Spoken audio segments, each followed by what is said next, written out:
Sir, Chhindwara में प्रतिबंधित cough syrup पीने से 9 बच्चों की मौत हो गई। सर, किस तरह का मामला है और सर क्या कार्रवाई की जा रही है? इसमें लगभग 12 प्रकार की ऐसी दवाइयाँ जिनको सैंपल जांच के लिए भेजे गए हैं। अभी 3 दवाइयों के जो सैंपल भेजे गए उसकी जांच आई है, रिपोर्ट आई है। उसमें कोई भी इस प्रकार के तत्व नहीं मिले हैं जिसके कारण ये कहा जा सके कि मौत इन दवाइयों के कारण हुई है। लेकिन जो बाकी बची हुई दवाइयाँ हैं, आज उम्मीद है कि शाम तक में उसकी रिपोर्ट आ जाएगी।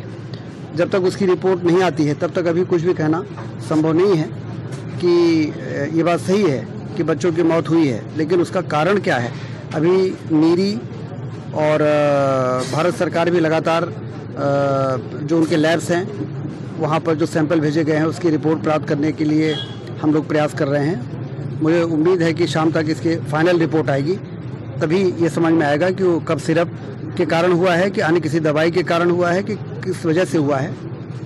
शाम तक बैन था क्या? ये बैन था कफ सिरप जिससे हुआ है क्या?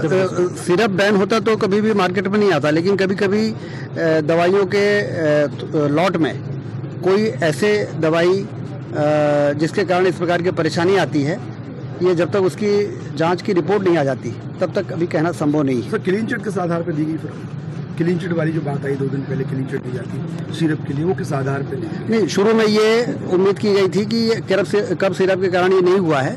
तो जैसा मैंने आपसे बताया कि 3 दवाइयों की रिपोर्ट आई थी जिसमें ये पाया गया कि इन दवाइयों के कारण मौत का कारण नहीं है। लेकिन अभी बाकी लगभग 9 या 10 दवाइयाँ ऐसी हैं जिसकी रिपोर्ट आना बाकी है, जो शाम तक आएगी। तो उन दवाइयों की रिपोर्ट जब आ जाएगी तभी कुछ कहना संभव होगा। 2 दिन पहले जो बात हुई थी वो 3 दवाइयों के बारे में बात हुई कि जिसके सैंपल की रिपोर्ट आ चुके थे और ये कंफर्म हो गया था कि इन दवाइयों के कारण मौत नहीं हो सकती है। Thank you sir.